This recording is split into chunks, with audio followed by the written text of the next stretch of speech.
now that you've actually continued with all of your stitches, now's a perfect time to show you how to change the colour of your yarn. Now there are a number of different ways that you can do this, but probably the easiest possible way of being able to do this is by getting your original piece of work. I've created 2 rows of double crochet. I've created a foundation chain and then 2 rows of double crochet, and now what I want to do is be able to change that from pink to this purple colour. The easiest way of me being able to do that now is to take my crochet hook and in my last stitch continue as if I'm going to create a double crochet. So I will put my hook into the stitch, I would yarn over and pull through. I've got 2 loops on my hook. Now before I yarn over and pull through those 2 loops on my hook, I will take my colour change, I will loop that over my finger, pop it over my crochet hook so that you've got both your working yarn and the yarn that's attached to your ball of wool, and I would pull that through those 2 loops on my hook. From there then I can drop the tail of my new working yarn, and then I can continue to create a chain just there. I can flip my work and then continue working my double crochet in the new colour. Before I chop off the end of my first colour, what I like to do is to lay the piece of work flat, take both pieces of yarn, both the pink and the purple, and just tie those off into a neat knot. That way your work will not unravel when you come to proceed. Nice little knot there. I would chop off my pink to the same length as what my purple is. So I've now got rid of my pink yarn and I'm going to continue now working on my purple yarn, and we've got a nice secure knot. These will then be weaved in at the end so that the work looks nice and neat. So if you pause the video and join me back with 2 rows of your second colour. Okay, so we've now got 2 rows of pink and 2 rows of purple. If you find that that particular method feels a little bit clumsy and you're not quite sure you can do it that way, then the next way of being able to change your yarn is to complete your previous row with your double crochet. Take your hook out, remembering to create quite a big loop so that you don't drop a stitch. Pop your hook through that last stitch, catching both the front and the back loop, and pull the yarn through.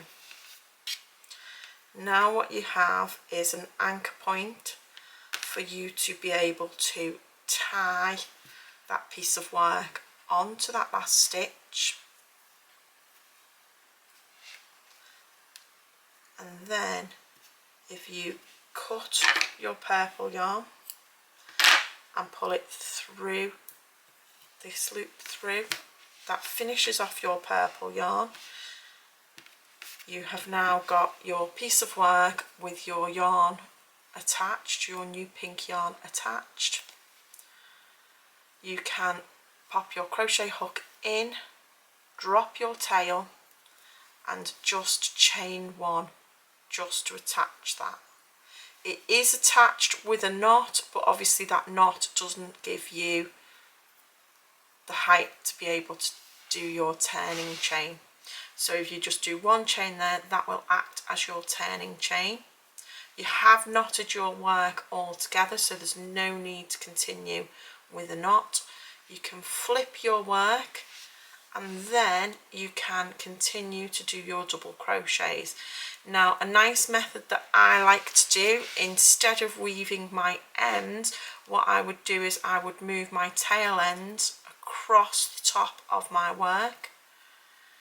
I would work in my first stitch and I would work my crochet stitches over those ends.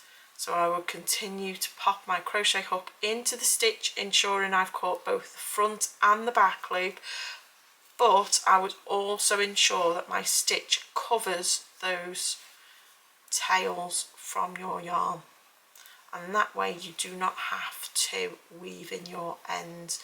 So this gives you a nice straight edge with no ends to weave in. If you continue your piece of work doing this method, and then meet me back after you've done the 2 rows.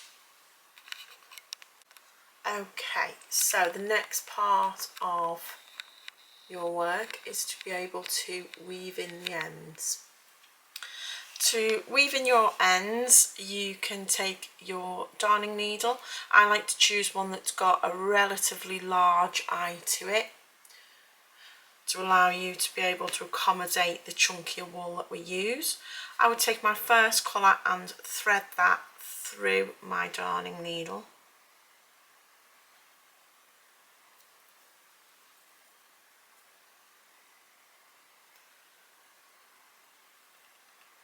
It will be quite a tight fit because of the chunkiness of the yarn.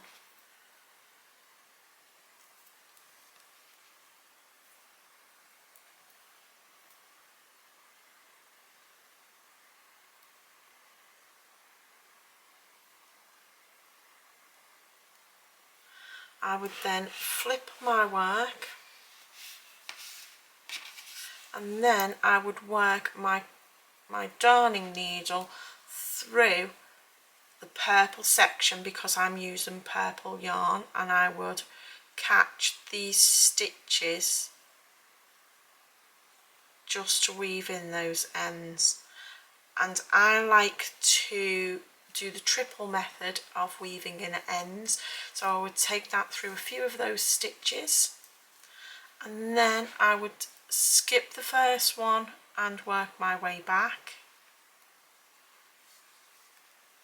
So that's the second time of going through, and then I would miss the first one, weave my way back, and that's the third time of taking your yarn through your piece of work. Then you can trim off that end, and that is now a nice secure weaving of your ends. I would do exactly the same with the pink yarn, bringing it through this pink section, and I would just try to catch just a few of these stitches. You will see them by this little V. Just catch those, work your way through once, work your way back twice, and then work your way back third, and then you can trim off. And what you will see is if you give that a little tug, that end is nicely weaved in.